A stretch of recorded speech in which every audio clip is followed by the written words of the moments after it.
Welcome back to Rugby Wrap-Up's MLR Weekly. We have a great show, including Rob Wallace, the new executive producer for Major League Rugby, Jon Fitzpatrick with his recurring segment, Rugby Mornings Coffee Break, and Pat Clifton of the College Rugby Show on the College Rugby Corner. Rugby Wrap-Up's MLR Weekly brought to you by Sheehy Auto Stores. It's easy at Sheehy. The Pig and Whistle, New York City, the world's best rugby pub. And Lean and Limber, stretching your way to a healthier lifestyle. There is a massive responsibility on the 23 that are privileged enough to step out on that field today.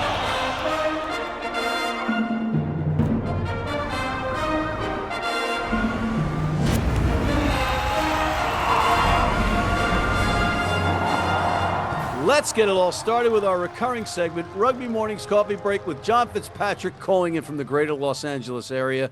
Jon, how are you? It's great to see you. What do you have for us? Hey, Matt, is it too late now into January to say Happy New Year? Only if you want to get punched in the face. So, yes, it's too late. Anyway, go ahead.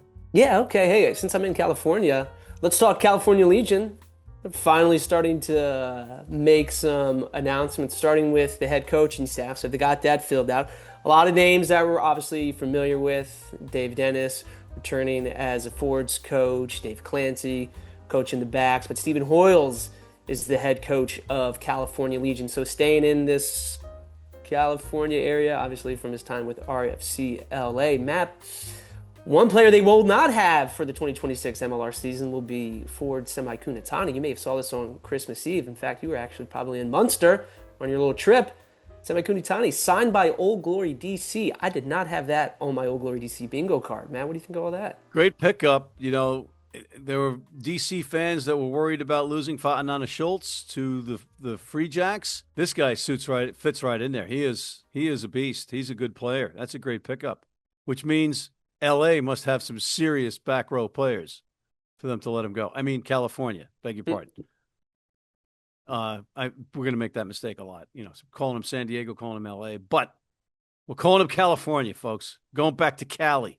And, you know, quoting Bugs Bunny, all right, Clancy, take the boys and go around the back. That's what they're going to do at training. I just had to get it. Ridiculous. Jon, what else you got? Yeah, man, you may have seen this article Alex Goff put out just the other day about whether or not U.S. collegiate players should aspire to play pro, i.e. play in Major League Rugby. He interviewed Alex Magleby, now of Major League Rugby, formerly of New England Free Jacks, I think. But yeah, the gist of the article was basically, with MLR's focus on domestic players, there may be less slots available now because obviously there's been some contraction. But overall, given where things are going, hopefully with professional rugby here in the U.S., it still is a good opportunity for pathway players. Matt, what do you make of this? If you're a college player playing right now and you had any ounce of ability, would you try and play MLR? Yeah. I mean, why wouldn't you? I mean, you're young and you're dumb and you're physically at your peak or getting there at least. You give it a shot. You can always start a career at 25, 26, away from the league. I think that we'd be lining up around the block, the people that I played with. We paid to play. So yeah, I think I don't see how that wouldn't be on your radar, I guess, other than the pay thing. But, you have the springboard opportunity to go play overseas and get some money from the MLR. So the MLR could be a springboard for you elsewhere, too. That's a good way to think about it. Anything else, Jon? Yeah, last thing here, Matt. This was interesting. Jon Miller of head honcho there, NBC Sports Programming, looking at properties to invest in. He was on a podcast recently, and they were, chopping it up about, different properties to take a look at. And they mentioned rugby. And I bring this up because he was talking about how having conversations with World Rugby officials about when they were bringing the discussions about bringing Rugby World Cup here to the U.S. hosting. He mentioned that it seems like, and these are his words, and I'm paraphrasing, unforced errors from World Rugby in potentially trying to stage the tournament here in the U.S. in that traditional September-October window, which doesn't really work here for the U.S. because of the strength of the NFL and college football and Major League Baseball playoffs, that he thinks it makes more sense, and a lot of people have said this, to move it towards, the middle of summer, end of summer, before football season really begins in earnest. Matt, it makes a lot of sense. It seems like, though, there's pushback from World Rugby, ever the traditionalists. Matt, what do you make of that? I mean, like, Jon Miller's not a guy you just ignore because he can put a lot of money behind his actions here. Are people not listening to what this guy is saying? Well, he's right on the money, and he's a sharp cookie, and he's the guy that started putting rugby on TV in America in terms of NBC's coverage and Peacock's coverage, and they continue to do it. Uh, you know, we got to make it work, right? And we got to give it its best chance. And I think moving it is a wise choice. You don't want to compete with college football, the NFL, the baseball stretch run, the playoff drive. What are we talking about here? And you'd have to change over the stadiums if you're doing it during football season, back and forth. That's an expense. Um, I think it makes sense. There is, some calendar related stuff, global rugby calendar related stuff that can serve as a bit of an obstacle, but the World Cup should supersede everything, in my humble opinion. Yeah, well, I will say half the New York media market will be available then because those households won't be watching the Mets in the playoffs. And on that note, we're going to say goodbye, bid Jon adieu, and we'll be back with Rob Wallace, the new executive producer of broadcast for MLR after this. Digs like a demented mole there. Need a great price on a new vehicle? Sheehy makes it easy. Easy Price shows you our lowest prices on the Mid-Atlantic's largest selection. Find your best price online or at any of our 31 dealerships. It's easy at Sheehy. Sheehy.com. If you're in New York City and want to watch some great rugby, have some great food, and some great times, go to the world's best rugby pub, the Pig and Whistle on West 36th Street. And we are back with Major League Rugby executive producer, Mr. Rob Wallace. Rob, welcome to MLR Weekly. Thank you for having me. I've talked with you many times, but this is our first time on camera together. I'm looking forward to it, and I hope I can give you some, what do they call it, pithy answers. Oh, whoa, I like that. I'll look it up in a second, but right now we got to get back to the interview. So just, this is like a getting to know you kind of thing, although you're not completely new to the MLR because you worked with the Rugby Network last year. But other than the Rugby Network, your resume includes Dingo TV, FTF, that's For the Fan, Nesson, Lacrosse TV, Freedom Communications, Cribstone Media Group. How am I doing so far? You're doing well. I've been around. You can tell by my receding hairline that I've been around for a while in this business, probably looking at about 30 plus years. And cut my teeth at ESPN in the remote production side, mainly focused on NHL, and did that for about 3-4 years. I've worked in sports technology. I've worked at the regional level, overseeing editorial and studio production for Nesson, and spent about 2 years working, believe it or not, on a reality TV show for HGTV, as a project manager and production manager, which was really interesting for me. It was a step outside of sports. And the Freedom Communications that you're talking about, ran the digital business for the Orange County Register, the newspaper out in California. And when I moved back from there, I spent about, before coming over to the Rugby Network about 1.5 years ago, I spent about 9 years affiliated with Major League Lacrosse, and oversaw a lot of their broadcasting and a lot of their original content, and their standalone OTT app, called LSN, Lax Sports Network. I'm well familiar with it. I just reading your resume, I'm realizing, oh wow, we had a run on FTF with I think it was a college show or something. Anyway, Yep.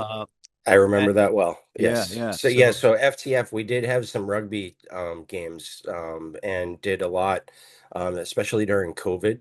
Yes. We did a lot with, I think it was New England that came up with the idea. It might have been Nick Benson, but someone came up with the idea of, hey, in order to keep our fans engaged and our teams engaged, we need to come up with something. And so we created, I think we did it twice a week. Yeah. It's 5-6 years ago now, but I think we did it twice a week, and it was teams playing rugby against other teams, and it wasn't a perfect scenario. Everyone would have rather played games that year, of course. Yeah. But I thought it was a pretty creative way to kind of figure out how to fill the gap and keep people in touch with the sport of rugby. Yeah, it was, if I'm not mistaken, it was the video game. So That's players right. playing the video game, rugby video game against each other. That's right. And listening to them trash talk each other, and it was pretty exciting. And Rob Miscue was the New York representative. I remember that. That's right. Yes. Yeah. Yeah. Good times. Anyway, because this is kind of like a get to know you thing here. Obviously you've got an extensive resume, but how did you end up at Major League Rugby? I think because of my OTT experience at LSN, I think that Bill Gorin made an introduction between me and Harry Hardy. Nick had known me before. And Harry Hardy, there was a flash. Yeah.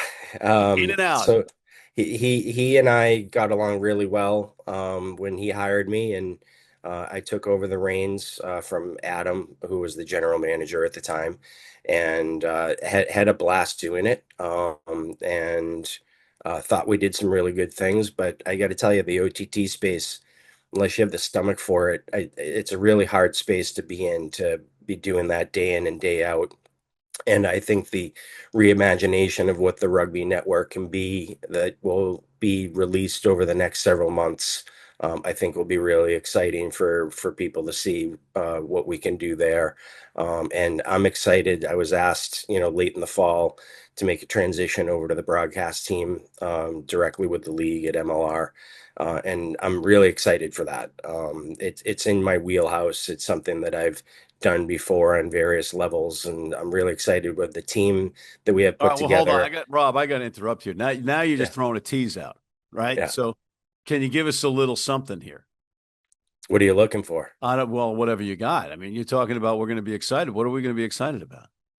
I think that we're going to be excited about, look, when you go from 11 teams to 6 teams, there's a lot at stake. And so I think it creates, when you have 96 games from a year ago to 33 games this year, it's going to be a sprint. I think that that's going to make it exciting. I think the storylines are going to be exciting. I think that the framework with Alex coming in as co-president, he's kind of set the mandate that the storytelling needs to have more urgency in it and not just be about what's taking place on the pitch. There needs to be what I've always called a kind of before, during, and after. So during the week leading up to an event, making sure that we're building the storylines of why you should be watching, why you care, and making sure that we pay that off during the game. And then after the game, what are the stories that we can tell? What did we learn from that game? What new storylines revealed themselves that we should be talking about next week? You mean like a real professional sport being covered? That's right. And making sure that real professional sport is not only being covered in season, but we're figuring out the storylines out of season, and making sure that part of that storyline is connecting the tissues with our fan, making sure that they have a voice that's heard, making sure that they have a platform that they are sharing in the experience. That's been a pretty big mandate that's been set forth. And for broadcasting, where that's been siloed before, as I think you probably just suggested a little bit, that gets siloed a lot in a lot of leagues. And so I think it being more matrix together of working with marketing, working with the touch points that the league is rolling out to be able to connect with fans, I think that's pretty exciting. Hold that thought. We have to take a quick break. We'll be right back. It's 2026! Different year, new opportunity, and where does that start with? Your health. Health Enhanced Food is here to be able to make sure you get on the right path. We got 17 baking mixes just to be able to help you set you on your proper pathway. Whether you're taking it from the spectrum of ketosis, needing keto diet, gluten-free, or you need something more serious because you're diabetic, have renal failure, it's time to bake yourself into the best form that you ever have been. Head to healthenhancedfoods.com. Use code RugbyOdds to be able to get 25% off your first order. And of course, Matt, no, just stop talking. Don't Just guys, stop him.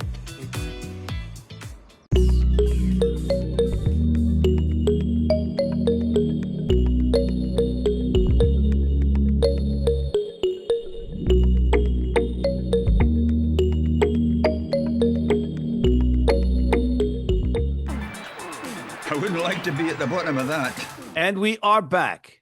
You know, we saw each other earlier in the week at the Pig and Whistle. There was a little gathering there, and we were talking off camera, obviously, about other professional sports leagues that have had a less than stellar beginning, right? Including the NFL, the NHL. Yeah. So one thing, there's a couple things that stand out. What we talked about specifically, I used the NBA as an example. So the NBA had been around for 40 years before they had their first ever live world championship game on primetime television. Like that is just incredible when you think about it in 2026 that happened. Recently, I've been rereading a book that's been very influential in my career and probably got me started in the early beginnings of why I wanted to get into this business. It's called Monday Night Mayhem, and it's about the rise of Monday Night Football. And in the very first chapter, they lay out that in the late 1950s, there was this league that had its own adversities, that their television product wasn't generating a lot of revenue for them. And the reason that I accepted this role, I love the energy. I love that there's commitment. I feel safe that there's a team around me that we're going to support each other and capture this vision, and put together a good product, not only on the field, but also on television. One of the things that we are going to be doing is we're going to be doing a very much a more dynamic dive in with the teams in our site surveys and learning those things. There's going to be some things that we're going to be able to change overnight. Some of that might be camera location. Some of it's going to be, the things that are in the background that maybe don't make good for good TV, that bouncy houses and things like that. Well, at least it says party.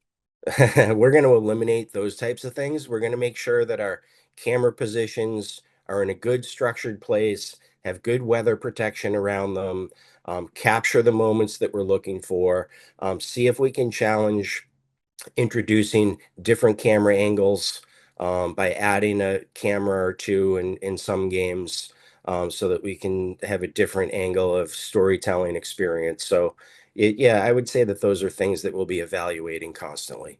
All right, I want to digress a bit here, and this is good. This might be a little bit awkward for you, but you are an author of a real book, based on historical fiction. That's right. Taking place in the 1930s. It's a real hardcover or soft cover book. It's called Machine Guns and Typewriters. A little tidbit about that book. That book was written as a passion project for myself. It was a personal endeavor that I've been wanting to do for a really long time. The lead character in the book, although I don't mention it anywhere in any of the chapters, but Joe Dineen was my great grandfather, and he was a criminologist and political writer for many years for the Boston Globe, and that was a case that he helped state police solve. And my grandfather followed him into the business and became managing editor of the Boston Globe. And when I wanted to get into the business, serious accomplishments. I went to my grandfather and said, "Okay, I want to follow your father and you. I want to follow your footsteps." This was in the late 80s, early 90s. And he said, "Okay, but don't go in the newspaper business." He didn't know anything about the internet at that point, but he said, "Cable is going to kill the newspaper business." So he said, "Get into cable." And so that's what I did. Oh, that's cool. That's cool. Cool story. And that's, well, we might not have any MLR breaking news, but we have that breaking news. We've got that mystery solved. Before I let you go, what are some goals that you want to see met from your side? I really think that there's an opportunity for us, with Sunday Night Rugby. That's going to be a wonderful programming strategy and launch for us. And one of the cornerstones of that is a pregame show. So that's going to be every Sunday night. And so we'll have a 45-minute, hour-long pregame build up to that Sunday night game, recap the weekend that we just had, and then after the game, have a post-game show. Hopefully, we'll bring new technologies to that and new storytelling capabilities, guests, fan engagement and interaction. I'm pretty excited about that programming initiative that ESPN was able to get behind that idea with us, with them not having Sunday night baseball anymore, for us to be able to have a foothold in them restructuring what their Sunday night lineup looks like is pretty exciting for MLR. We're going to put a refresh on what our presentation looks like. I'm pretty excited about that. And like I said, we're working with not only camera talent that is going to be shooting games for us, but we're bringing in a team that has worked with individuals that have worked with Six Nations in their past or Olympic Sevens, Gallagher. We're bringing them in as broadcast consultants, not only on the production storytelling side, but on the technical aspect side as well. And I think that that's a pretty big initiative for us to show that we're rugby centric. And we want to make sure that the core rugby fan is served first and foremost, but make sure that we follow that up as a 1-2 punch, that we're also always considering the rugby curious fan and bringing them in and planting the seed and growing them to be a fan for years to come. And the fact that players can choose their own numbers on the back of their jerseys. Can I get that? I think that's really cool. Okay. All right. On that note, we're out of time, but I want to thank you, Mr. Rob Wallace, the executive producer of Major League Rugby's broadcast. Thank you very much for having me. Good to see you.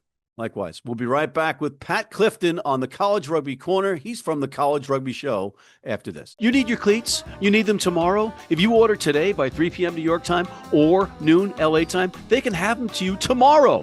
Young, old, male, female, if you're playing on turf, if you're playing on grass, if you're playing in the rain, you're playing in the heat, they've got you covered. RugbyNow.com. Go there now. This is the Rugby Odds, where an unlikely pundit panel of a wordsmith, a WWE legend, a rugby star, and a supermodel scour the globe, seeking best bets and bad behavior.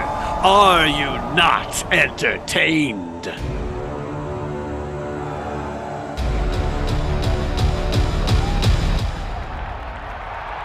And we're back, and we are back with the College Rugby Corner with Pat Clifton of the College Rugby Show. Pat, you got a lot going on this weekend. Share it with us. We're going to Atlanta, baby. It is Men's All-Star Weekend. That's what we do in January, and it is 200 plus of the top college athletes across all of rugby, split across 8 teams representing regional all-star teams like the New England Independence Red, the Mid-Atlantic Sharks, the Great Lakes Thunderbirds, the Tri-State Foundry, the Midwest Barbarians, the Western Bison, and the New England White. They've got 2 teams. So many teams up in New England, they've got 2 teams. So they split across 8 of those regional sides, got some of the best coaches in the country coaching them, and they're going to play quarterfinals, semifinals Saturday, and then the finals are on Sunday. So it's pretty straightforward. A lot of great rugby, shortened matches. So it's 15s, but they're playing 40-minute matches. Old school tournament style, right? This is our interterritorial tournaments. This is the widest net cast every year for collegiate talent across the country. So where you have the Division I stars mixing with the Division III stars, Division II, D1 AA. That's why you got to love it. It's some great stuff coming up this weekend down in Atlanta.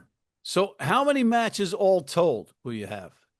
Well, don't ask me difficult math questions that I don't know off the top of my head. So, Pat, there's also Rising Stars competition, which is an important thing. This is kind of for the younger players from each side, and that's taking a different format. They're melting that down to 4 regional teams in North, East, South, and West, which I think is really exciting. We have Player of the Year candidates in even that Rising Star competition. Joe Molesky, the star scrum half for the national champion for Siskin Barons, he'll be in that Rising Stars competition. That's how deep the competition is this year. What about your man, Waterhouse? Jack Waterhouse will not be here. He's rested up so he can be a water horse, as Darian Lovelace likes to call him, in the 7th season. But some great studs. Takudwa Musenguini, he'll be starring for Great Lakes. He's a fantastic wheeling player right next to Alex Nyamunda. They'll be lining up with guys like Clay Peters from Marion, the Skullet of Doom. Phil Tracy, Division I AA Player of the Year finalist from Bowling Green. So that's one of the absolute top teams to look out for. New England Reds, they've got Georgie Bakuku, Jamie Phillips, Ethan Knight, the Dartmouth Trio, Charm Tuala from Brown, Philemoni Manu from AIC, Jack Warble, the Vermont Catamount, who's been drafted already by the Free Jacks. Yep. That's the defending champions. Those are probably your two favorites. But the Mid-Atlantic Sharks, they got Malcolm Johnson from IUP, the Engine Room from Kutztown, Max Horn, Luca Jansen Van Vuren, both fantastic players, potential MLR talents in the future. Tri-State, that's where you're going to find your D1 national champion St. Bonaventure Bonnies for the most part. So they're going to be a really formidable side, and it's going to be a lot of great rugby to watch. Pat, I hate to do this to you, but I'm going to do it to you anyway. I'm going to ask you another impossible question. You are in the bunker. You are in the draft room, and you have the 5 top picks in the draft to build your 15s team out of the all-star talent that is there in Atlanta this weekend. Who are your top 5 picks? All right. Well, my number 1 pick here is probably Alex Nyamunda, the wheeling center. He is fantastic, and I just think he's an absolute lion of a player. We saw Aaron Juma get drafted from Old Glory, DC. When those two dudes went head-to-head last year at the CRC, I think Nyamunda got the better of Aaron Juma, and he's an absolute freak. So he's my number 1 that's going to be there this weekend. I'd have to put Ethan Knight high on the list. Ethan Knight is the former Ramblin' Jester, played in the All-Ireland League, playing fly half for Dartmouth this year. He's been outstanding. He's in my top 5. I really like Phil Tracy, Bowling Green loose forward. He's been fantastic. In my opinion, the favorite to win the D1 AA Player of the Year. Did Bowling Green get robbed in the national championship? I don't know, but Phil Tracy's probably coming in angry. I like what you did there. Go ahead. There you go. Jack Warble is going to be on my list. Already MLR drafted, proven stud from Vermont. You can play back row, second row, and let's go with Jamie Phillips, the hooker from Dartmouth. I think he's fantastic. Also already drafted. Is that a cop out that I'm stealing other players like teams drafted? No, I put you under the gun and you're responding. But where's Musenguini? And Musenguini. Did I not say Musenguini? You didn't say him yet. What an idiot! All right, Jamie Phillips, you're out. All right, you missed a couple. No, you still have 5. No, you have 5 total Musenguini, picks. you're in. You don't have to throw anybody out because you were on pick number 5, Musenguini. If he slipped by that, and you got a bargain in that, Now Jamie's never going to forgive me, but I'm still drafting him. All right, good. That's what we are. That's what the aim of this whole college rugby corner with Pat Clifton, the College Rugby Show's aim was. All right, Pat. Thank you again. You've come through with flying colors. You College Rugby Show cornered me, Matt, and I feel a little ambushed by it. Well, Pat, unfortunately, we're out of time. So I want to thank you, Mr. Patrick Clifton of the College Rugby Show. Also, John Fitzpatrick of Rugby Mornings Coffee Break. Rob Wallace, the new executive producer of Major League Rugby. And thank you for tuning in. Please check out the Rugby Odds. It's a good one. Hit that subscribe button on YouTube. Sign up for our weekly newsletter. And please join our American Red Cross blood donor team.